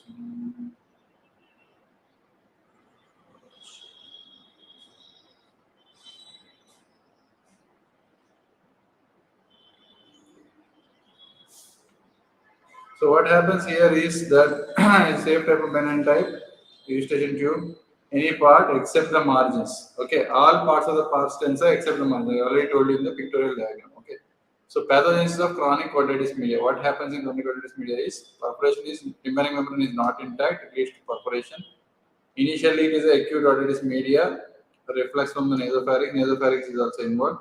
Acute otorrhea, prolonged infection for more than 12 weeks. What happens is it becomes a chronic otitis media. So very simple things you can understand it easily, but remember it easily. But in exam you try to not to do mistake. Okay. Pathogenesis perforation is there, especially in the pars tensa, central perforation. As you know that environmental exposure, I already told you, ascending infections via eustachian tube, allergy leading to symptoms, leading to non-foul smelling, painless, hearing loss, conductive type. Okay. Foul smelling is indicative of bone destruction, I told you. Okay, non-foul smelling and mucopurulent. So because of the why this sticky component is there, pus is there, plus also goblet cell secretions, mucus is there. Okay, this is called as mucopus. Okay, this is called as mucopus. Mucopus. So a long-standing case of tuber-tympanic, commonest bone involved is long process of the incus because of blood supply is slow, as you could say. So this is the incus that you are having. So this is lenticular process of the incus. So this is called as anvil. So anvil. So it is also called as dagali in Telugu. So this is anvil shaped. So something like a one which is used for making the this one. Okay, sculptures. Anvil shaped, and so as you could see, long process. So and then this is the body of the incus, wherein the long process is having the problem. Most probably the decrease in blood supply. This is something called as fourth part of the incus, is called as lenticular process, and below which will be the stapes. Head of the stapes will be articulated. Okay. So the incus, as you could see over here. So this is includomedial joint over here, as you are able to see, and includostapidial joint, as you are able to see. Necrosis occurs in the long process. You remember, necrosis occurs in the lip, long incudal process. I call it as lip, long incudal process. Treatment of tuber-tympanic variety of disease in CSOM is like number one is oral toilet wash. You have to clear out all the secretions, and treatment should not be missed. Next, topical and systemic antibiotics you should be able to give. Surgical treatment at a later stage to correct the hearing loss. So tympanoplasty. This is called as tympanoplasty. So what is the definition of tympanoplasty? Is eradication of the disease, reconstruction of the hearing mechanism plus or minus graft. Okay. So our first aim is to eradicate the disease. Second aim is to reconstruct the hearing mechanism. Eradication of disease. Hearing is only a side effect of the treatment, not like primary effect of the treatment. Only you to remove whole of the all possible diseases. Okay. Prerequisites 6 weeks. You need to have a dry ear. It is something called as a dry ear. 6 weeks you have to maintain like that with without antibiotics and eustachian function. I told you prerequisite for tympanic membrane repair is eustachian function should be normal and normal middle ear mucosa. So dry ear with safe ear and with decrease or no infection at all. So no infection at all. No mucosal irritation. Procedure of choice is number one myringoplasty and number two is tympanoplasty. If vascular chain is disrupted, you have to go for tympanoplasty. So myringos is nothing but you have myringos is nothing but your only tympanic membrane. So tympanum is nothing but so your tympanic membrane and your ossicles, okay, major incus and stapes. So this is what is called as tympanum. Tympanum is related to middle ear, okay. And drum is ruptured like this. You have to put a tympanic membrane graft. Especially the graft used is temporalis fasciae. Temporalis fasciae graft is used. Aticoantral type of disease. So wherein it is unsafe type or dangerous type of disease, posterior superiorly more commonly involved. Anteroinferiorly is that one. Okay, this is posterior superior. That is atic, antrum, and mastoid cavity. So middle ear, atic, and mastoid cavity are all involved. Ma'am, you should remember. So associated with attic or marginal perforation. Perforation can be in the attic or any of the margins. So one of the margins is surrounded by bone. It's called as and associated with cholecystoma, especially one pathology called as cholecystoma, very important. It is not cholesterol related, but it is a misnomer, cholecystoma, and it is skin in the wrong place. Okay, skin in wrong place, skin in the wrong place. You can call it as skin in the wrong place. And the risk of complication is higher because it is related to bone destruction.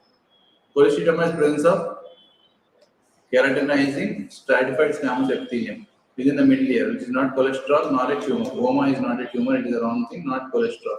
It's a misnomer. Okay. So what is that? Is that it is a three-dimensional epidermal connective tissue structure, always in the form of a sac. Okay. Tries to occupy whole of the spaces available and tends to recover even after complete removal. This is the diagnosis. This is the first best definition for cholesterol. The three-dimensional epidermal connective tissue structure. This is epidermal connective tissue structure. Okay, always in the form of a sac. It lies like a sac. It doesn't lie singularly and tries to occupy the space available in the middle ear and tends to recover even after complete removal. This is the definition of cholecystoma. Okay, as per standard technique is concerned. So generally, when cholecystoma is there, you have to go for mastectomy, especially canal wall down procedure, modified rectal mastectomy. That is the treatment of choice. Okay.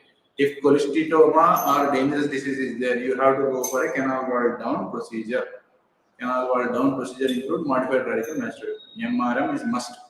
When you find the word cholecystoma or dangerous disease or eticoantral disease, treatment of choice is MRM. Just simple. Okay. Remember MRM is a medical word. MRM. Simple like that. Cholecystomas can either be congenital or acquired. So it can be of two types: congenital cholecytoma, which is told by Levenson's criteria, wherein there won't be any kind of perforation will not be there, and there will be pearl-like appearance, keratin ball appearance, pearl-like appearance that can be seen. Okay, there is no pre-existing infection. Okay, acquired is something related to primary acquired and secondary acquired cholecytoma. Okay, so already diseased here it is secondary acquired, primary acquired is nothing but idiopathic. Okay. There is something called as tertiary acquired cholecytoma, wherein after injuries or any fractures are there, injuries are there, and get cholecytoma, and it is called as tertiary acquired cholecytoma. Okay. So as you could see, congenital cholecytoma, wherein the middle ear is the most common. Middle ear is more commonly present. Okay. Petrous apex also there is more common, and number 3 is cerebellopontine angle. Middle ear, petrous apex, and cerebellopontine angle. These are the 3 places wherein cholecytoma might lie, especially in the congenital cholecytoma. Congenital cholecytoma is very important because it can cause dangerous damage without our notice. Because of the epidermal cell rests that are present inside. Epidermal cell rests that are present inside. So you could see the pearl, keratin pearl, something like that. In the middle ear, embryonic epidermal cell rests that are present in the middle ear that can lead to congenital cholecytoma and temporal bone. So especially in the middle ear cleft or temporal bone, especially in the middle ear cleft or temporal bone. The congenital cholecytoma occurs at 3 important sites. Okay, I told you already: middle ear, petrous apex, and cerebellopontine angle. So these are higher questions, but yet not an issue. So white mass behind. So this is a white mass behind the intact tympanic membrane, especially causing conjunctive deafness. Child comes to you and then you have got white mass, something like this. Suspect and do the CT scan. Dangerous disease. Okay. Middle ear cholecytoma, congenital cholecytoma is sometimes discovered by routine examination in children at the time of myringotomy. When you are trying to do myringotomy and grommet insertion, you can find some mass inside. Okay. Congenital cholecytoma may also occur spontaneously, rupture through the tympanic membrane because the cholecytoma has got eroding properties. Because of the eroding abilities, it can spread outside through the tympanic membrane. Also, it can make a perforation and go outside. It can lead to a discharging ear sometimes and indistinguishable. It can be as similar to a chronic suppurative arteritis media. You should have a suspicious mind. Okay, suspicious mindset to diagnose this. Okay, question mark. What would it be? What could it be? You should have it in your mind. Okay. Levinson criteria. I already told you this one. Levinson's criteria for congenital cholecystioma is white mass medial to the normal tympanic membrane.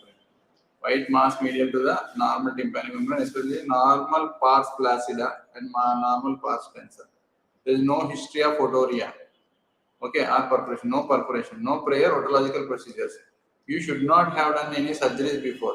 Okay, and prior bouts of otitis media not excluded. Okay, there can be prior bouts of otorrhea, of course, sometimes may not be excluded. So no surgery before. Okay, not very important, but they are for understanding for you people. Okay, these are PG level MSc and people will be reading all these things, but if you have basic understanding, aim the stars, at least you will reach the moon. That is Abdul Kalam just quote. Okay, so try for the higher thing, you will get the better thing. Acquired cholecystioma could be, I already told you, primary or secondary. So this primary acquired cholecystioma, as you could see, it's called as primary as there is no history of previous, I told you, idiopathic something like, or pre-existing perforation is not there. And secondary acquired cholecystioma, in this case, pre-existing perforation is there. So there is something called as pre-existing perforation. There is, for example, migration of, for example, this external artery canal. The skin is also having epithelium. It is migrating inside and forming the cell rests. And it can be called. So what I call is like Haberman's theory. So Haberman, for example, the theory is the scientist. Imagine this Haberman is trying to put his feet inside and trying to jump inside. Okay, inside the middle ear. So this is the middle ear he is trying to go. Scientist Haberman is trying to go inside like a thief, get inside like a window, and it can form some cholecystioma here. That is something called as Haberman's theory. Okay, Haberman's theory of cholecystioma. Okay, it's very important. Cholecystioma formation theory is very important. Okay, so theories on the genesis of primary acquired cholecystioma is invagination of pars flaccida. So this is primary acquired. So we have seen secondary now. As of some disease is there, that is secondary. No disease is there, but there is cholecystioma, that is called as primary acquired cholecystioma. Okay. So PAC, primary acquired cholecystioma. Okay. So it is because of the invagination of the pars flaccida, negative pressure or retraction. It is called as Whitmack's theory. Retraction pocket is formed, negative pressure is there in the attic. For example, someone is sucking with a straw from the attic, negative pressure. That's something like Whitmack's theory. Okay. Keratin mass expands and towards the middle ear. This is like attic perforation is in fact the proximal end of the expanding invaginated side. So what happens is this negative pressure may, at the end of the day, attic has got only 2 layers, whereas pars tensa has got 3 layers: epithelial, fibrous, and mucous layers. Okay, epithelial, fibrous, and mucous layer. Okay, so like it is something like Indian flag. So Indian flag 3 layers are there. Pars tensa has 3 layers. Okay, but something like Kenya flag or South Africa flag, only 2 layers are there in the pars flaccida. So when the negative pressure is there, the proximal end of the expanding invaginated sac, it comes and out as an attic perforation. At the end, it becomes a perforation. Basal cell hyperplasia. So basal cell of the pars flaccida, including subclinical childhood infections leading to through perforation and squamous metaplasia. So you know that corneum, lucidum, germanium, okay, spinosum, basially. Okay, these are the layers of the skin. So basal cell hyperplasia. For example, what is happening is basal cell, for example, this is going and taking part in that particular theory, basal cell hyperplasia. Okay, Whitmack's theory, Rudy's theory. This is nothing but the Rudy's theory. Okay, next, Sade's metaplasia. This is called as Sade's metaplasia. Some people call it as Sardi's metaplasia. Okay, Sade or Sardi's metaplasia. Like you wear a sardi. So what happens is one epithelium, parent epithelium becoming to other epithelium. For example, middle ear is having what? So pseudostratified ciliated columnar epithelium. The middle ear is having pseudostratified ciliated columnar epithelium. So this pseudostratified ciliated columnar epithelium of the middle ear, for example, is going into metaplastic change and becoming a squamous epithelium. Is middle ear having squamous epithelium? Never. So middle ear is an innocent person. Okay, Middle ear is innocent person. Innocent person will secrete lot of, children will secrete lot of secretions. Is it not? Secretions are being means of Brenner cells. Brenner cells are where they are present. The goblet cells are present in the case of middle ear.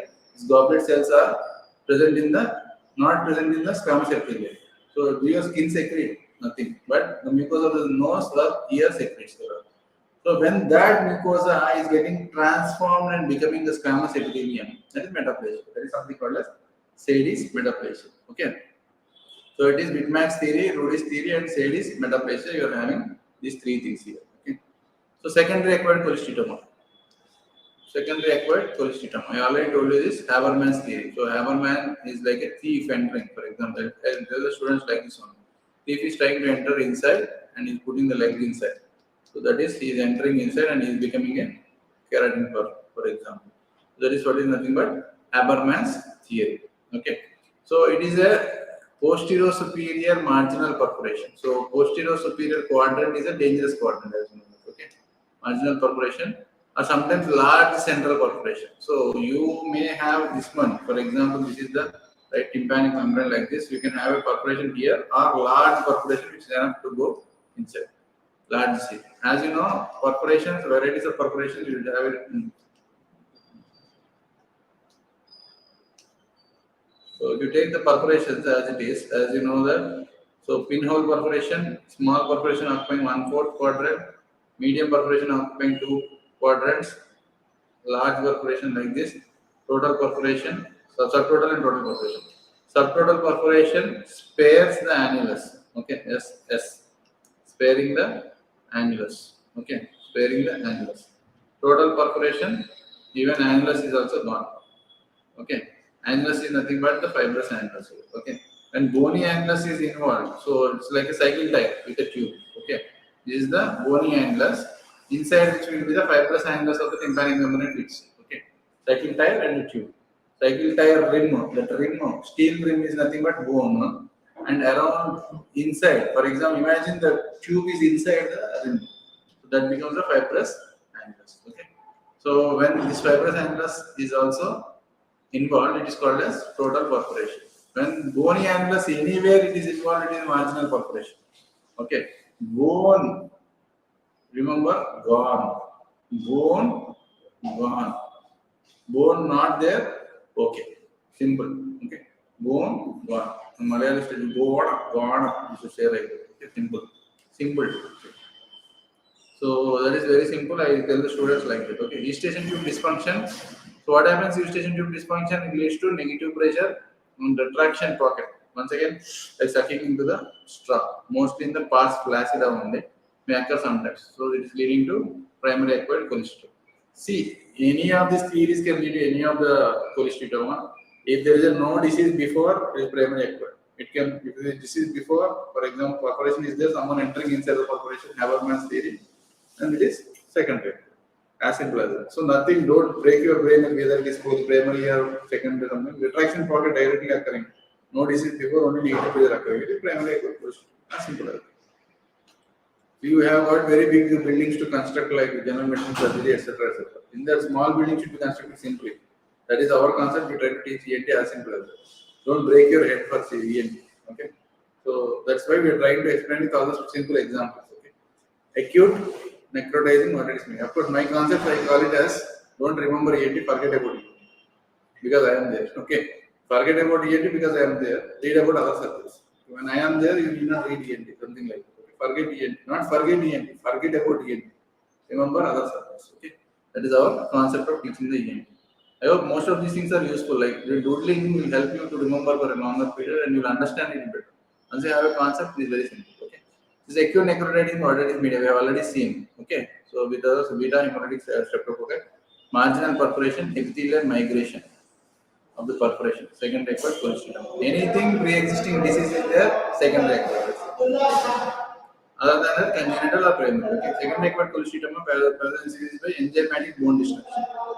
Enzymatic bone destruction is the most acceptable theory. I told you collagenase and elastase. Collagenase and elastase are the enzymatic bone destruction. These are very important. Fishy smell, mushy smell.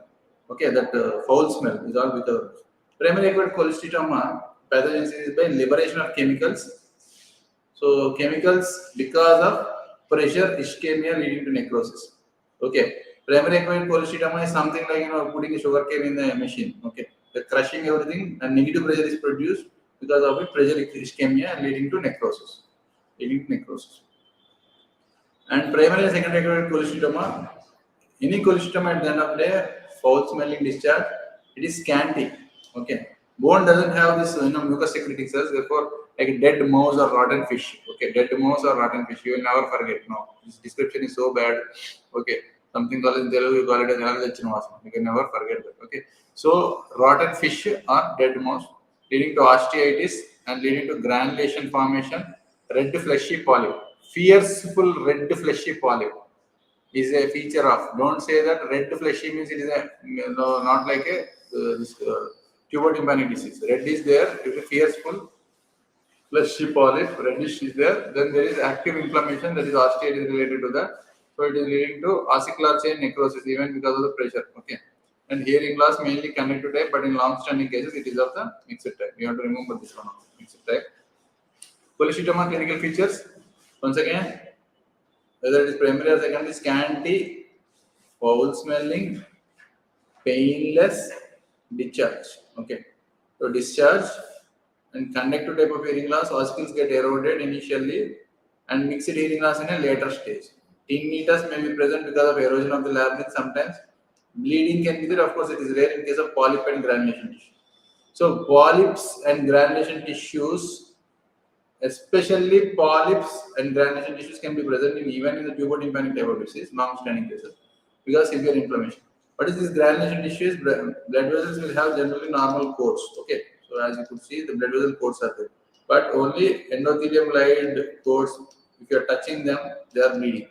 So granulations. Okay, so granulation tissue, granular appearance. So difference between there is something called as granular appearance also. Okay, so granular appearance and granulation tissue can lead to facial nerve twitching, palsy, or paralysis. So this CSOM, especially cholecystitis, can cause complications more commonly because of bone eroding properties. Fallopian canal is eroded, facial nerve gets involved. Okay, and if your bony labyrinth gets eroded, this vertigo will be there. Vestibule will be involved, but vertigo will be there. Okay, marginal posterior superior attic perforation will be there, and granulation tissue, pearly white flakes.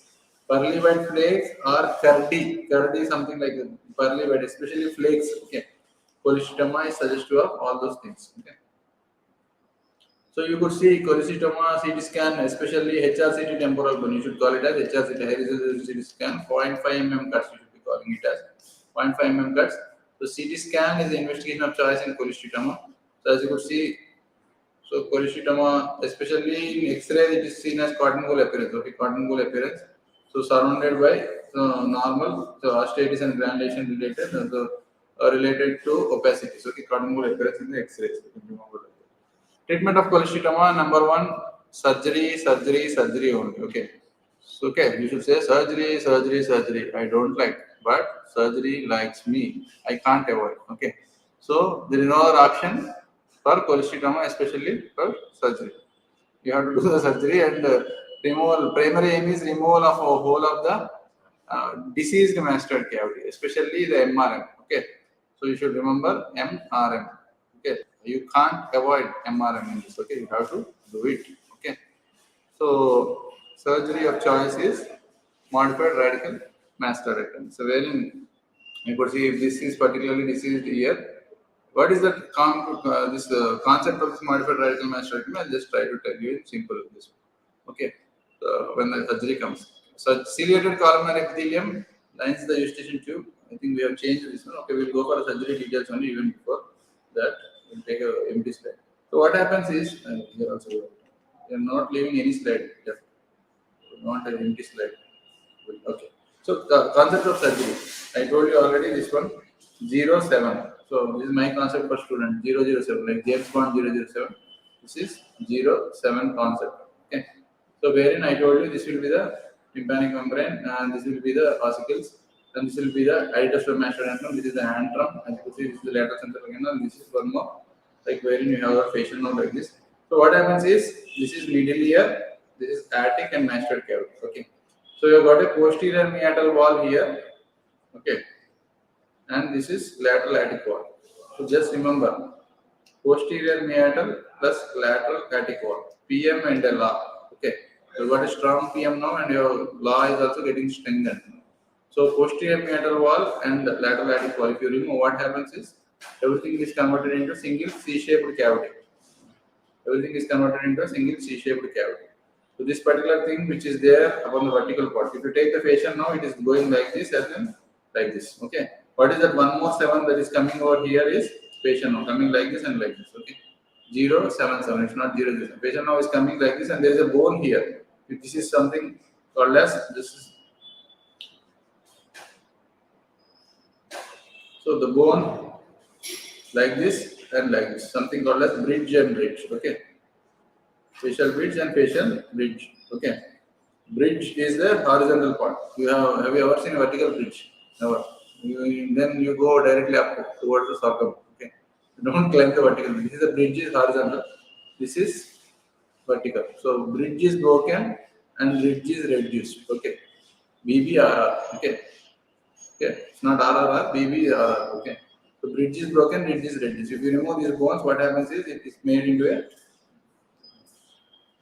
single C-shaped cavity, the middle ear, attic and mastoid cavity. Along with that, you are trying to have, so this is external aortic canal, for suppose you are going to have a canal here, you are going to make a big canal so that it all communicates outside, and it is called as canaloplasty. Okay, something called as canaloplasty. So what is the component that you are doing in the modified radical mastoidectomy? Is middle ear, attic and mastoid cavity. So remember your mother, remember your PM, we remember your law. PM and law are broken. You reach your mother. What is that, ma'am? Ma'am or mom? Okay. So middle ear, attic and mastoid cavity are made a single C-shaped cavity so that you can cleanse everything. Except, footplate of stapes is left out and eustachian tube is also left out. If you remove all those things also, it becomes a radical mastoid cavity. Okay, when no one is there here, it is radical class. Okay, when you are there, it is modified radical class. Many people are there, it is cortical class. You are leaving many people. Removing everything is radical. If you removing something is modified radical. Something.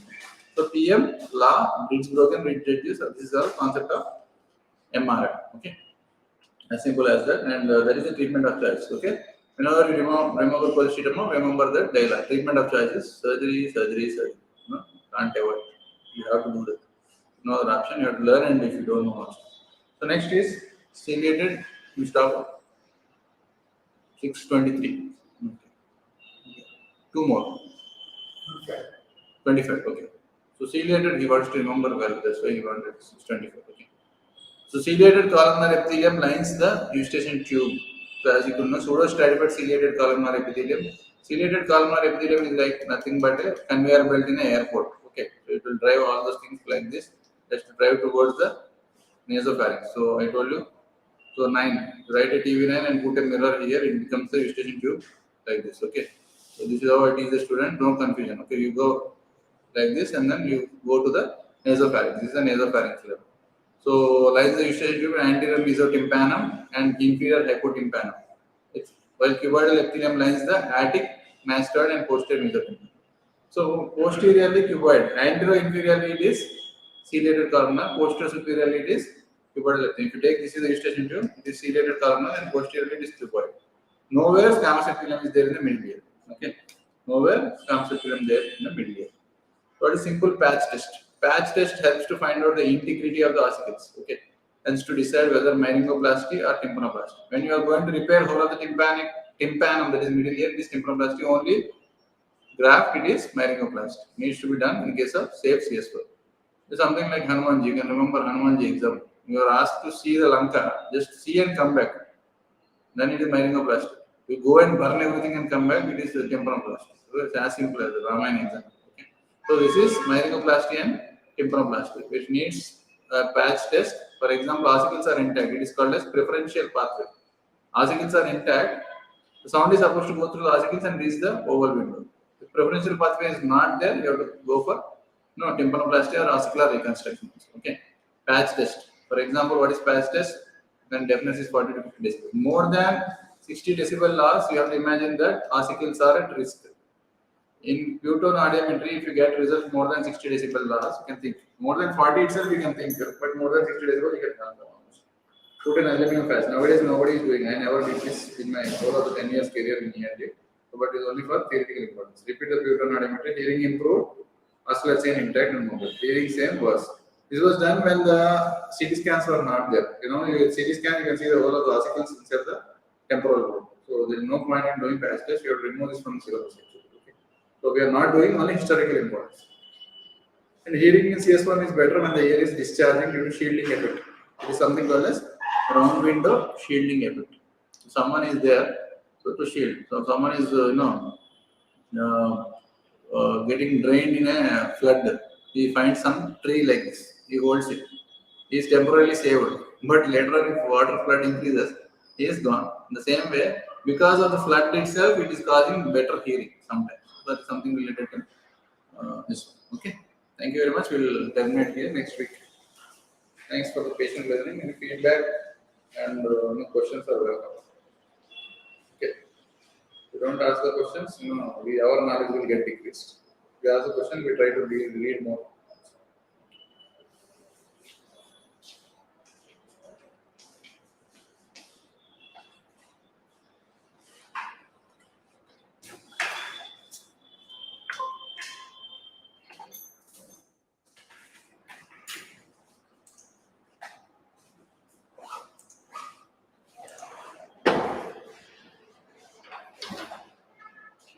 Hope you are able to follow and understand what I am doing.